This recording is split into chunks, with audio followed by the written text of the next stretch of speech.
আসসালামু আলাইকুম। কেমন আছেন সবাই? আশা করি সবাই ভালো আছেন। আলহামদুলিল্লাহ আমিও ভালো আছি। সকাল থেকে ভিডিওটা শুরু করেছি। একসাথে অনেকগুলো রুটি বানিয়েছি। রুটি বানিয়ে হালকা একটু ছেঁকে নিয়েছি। তারপর ঠান্ডা করে বক্সে রেখে দিয়েছি। তারপরে চলে আসলাম রুটি ভাজতে। সকালে নাস্তাটা তৈরি করব। তো গরম, গরম পরোটা ভেজেছি। সাথে হচ্ছে ডিম ভাজি আর হচ্ছে ভাজি করেছি পেঁপে, আলু, গাজর এগুলো দিয়ে ভাজি করেছি। তো খুব সকালে উঠলে দেখবেন যে খুব একটা ঠান্ডা ঠান্ডা বাতাস, আর 2 দিন ধরে তো খুব বৃষ্টি হচ্ছে। মনে হচ্ছে শীতের দিনটা চলেই আসলো। কীভাবে যে দেখতে দেখতে গরমের দিনটা চলে যাচ্ছে। যাই হোক, চলে চলে আসলাম এই যে ডিম ভাজাতে। দেখতেই পাচ্ছেন ডিমটা ভেজে নিয়েছি। পেঁয়াজ আর মরিচ দিয়ে ডিমগুলো ভাজবো, আর এমনি ডিম পোস্ট খেতে ভালো লাগে না। তো যাই হোক, টেবিলে ডিম নাস্তাটা দিয়ে দিয়েছি। ডিম ভাজি সাথে পরোটা, রুটি, কলা, যার যেটা ইচ্ছে সে সেটাই খেয়ে নেবে। সারাদিন কী করবো সাথে আপনাদের সাথে শেয়ার করব। প্লিজ আমার চ্যানেলটি যদি ভালো লাগে অবশ্যই সাবস্ক্রাইব করে আমার পাশে থাকবেন। আর কি ব্যাপার, লাইক দিচ্ছেন না কেন? অবশ্যই একটি লাইক দিবেন। তো নাস্তা খাওয়া শেষ করে চাটা দিয়ে দিলাম। চাটা খাওয়া শেষ করে মা একটু বাজারে গিয়েছিলো, তো পুঁই শাক নিয়ে আসলো, সাথে একটা মুরগিও নিয়ে আসছিলো। তো শাকটা বেছে দিচ্ছে মা। তো অনেক দেরি হয়ে যাচ্ছে, তাই ভাবলাম যে ভাতটা বসিয়ে দিলাম। ভাতটা বসিয়ে দিয়ে দেওয়ার পর রুই মাছ ভিজিয়েছিলাম, তো রুই মাছটাকে আজকে রান্না করব। এই যে বাটা মরিচটা ব্লেন্ড করে নিয়েছি, সাথে দুইটা পেঁয়াজ, আরও একটা রসুন এগুলো দিয়ে দিয়েছি। তারপর মাছটাকে আমি এখন ভেজে নিব। মাছটা ভাজার পরে তারপর মরিচ বাটা দিয়ে রান্না করব। অনেক দিন ধরে ইচ্ছে করছে যে মরিচ বাটা দিয়ে মাছ রান্না করে খাই। সাথে পুঁই শাকের সাথে সেই চিংড়ি মাছ, কয়েকটা চিংড়ি মাছ কেটে নিয়েছি, এটা রান্না করব পুঁই শাক দিয়ে। আর মুরগি মাংসটা ভুনা করব। তাই তো মা মাছটাকে ভালো করে ভেজে এখন সেই মরিচ বাটার মধ্যে দিয়ে দিচ্ছে। তো মাছটা খেতে অসাধারণ অসাধারণ লেগেছে, কী আর বলবো। আরেক চুলা হচ্ছে আপনার পুঁই শাকের তরকারিটা বসিয়ে দিয়েছে। তো মুরগিটা আমি কেটে দিয়েছি, ধুয়ে পরিষ্কার করে দিয়েছি, মা বসিয়ে দিল। বাবা আবার হঠাৎ করে কিনে আসলো বট। বলেন তো বটটা আনাতে আর কি ঝামেলা হয়ে গেছে। প্রায় 1টা বেজে গিয়েছিল। যাই হোক, মা এদিক দিয়ে ধুয়ে পরিষ্কার করে এটাকে সিদ্ধ করে কেটে দিবে, আর আমি ঘরের কাজগুলো সেরে নিচ্ছি। তারপর চলে আসলাম সকালে যে নাস্তাগুলো খাওয়া হলো সেগুলোকে পরিষ্কার করতে ধুয়ে ধুয়ে রাখবো।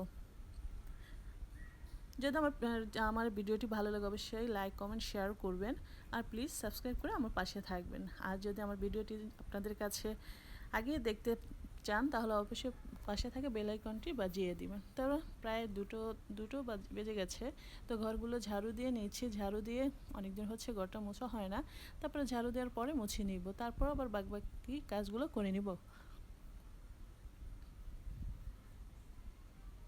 ঘরটা ঝাড়ু দেওয়া শেষ, চলে আসলাম মুছতে। তো ঘরটা মুছে নিলাম।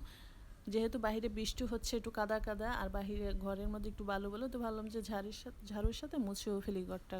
তাই মুছে নিচ্ছি, সবগুলো ঘর আস্তে আস্তে করে মুছে নিব।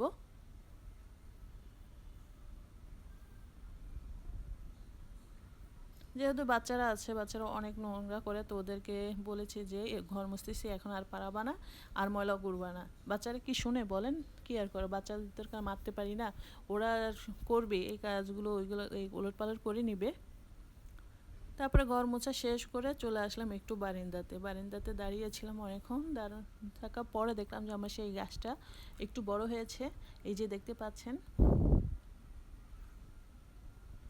তারপরে চলে আসলাম দুইটা বেসিংটা অনেকটা ময়লা হয়েছিল, তো ভাবলাম যে গোসল করব, গোসল করার আগে এগুলো একটু পরিষ্কার করে নিই।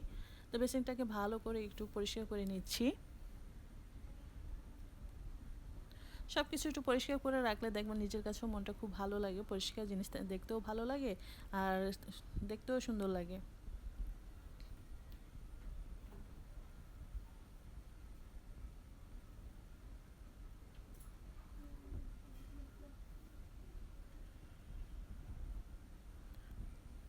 তো বেসিনটা পরিষ্কার করে দেওয়া হলো, তারপরে বিছনাগুলো গুছাতে চলে আসলাম। তো ভাইয়ের ঘরের রুমটা একটু বিছনাটা ঝাড়ু দিয়ে দিয়েছি। ও ঘুম থেকে উঠে ফ্রেশ হয়ে একটু বাইরে গিয়েছিল।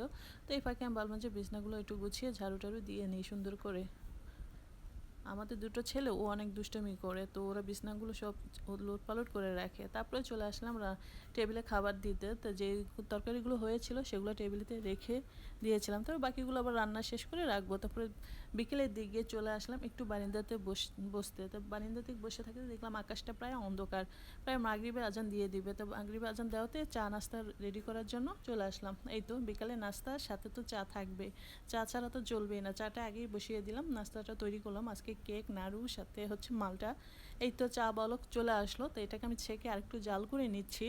তো এদিক দিয়ে আমার ছেলে বলতেছে আম্মু এদিক দিয়ে চা ঢালতেছে ওদিক দিয়ে পড়ে যাচ্ছে, তো এই তো চা ঢেলে নিলাম, চাটা খাওয়া শেষ করে দিলাম। মেঘলার দিনে একটু চা না খেলেই নয়। তো চা খাচ্ছি আর মার সাথে গল্প করছি। যদি আমার চ্যানেলটি ভালো লাগে অবশ্যই লাইক কমেন্ট শেয়ার করবেন এবং সাবস্ক্রাইব করবেন। তো আজ এই পর্যন্ত, আসসালামু আলাইকুম।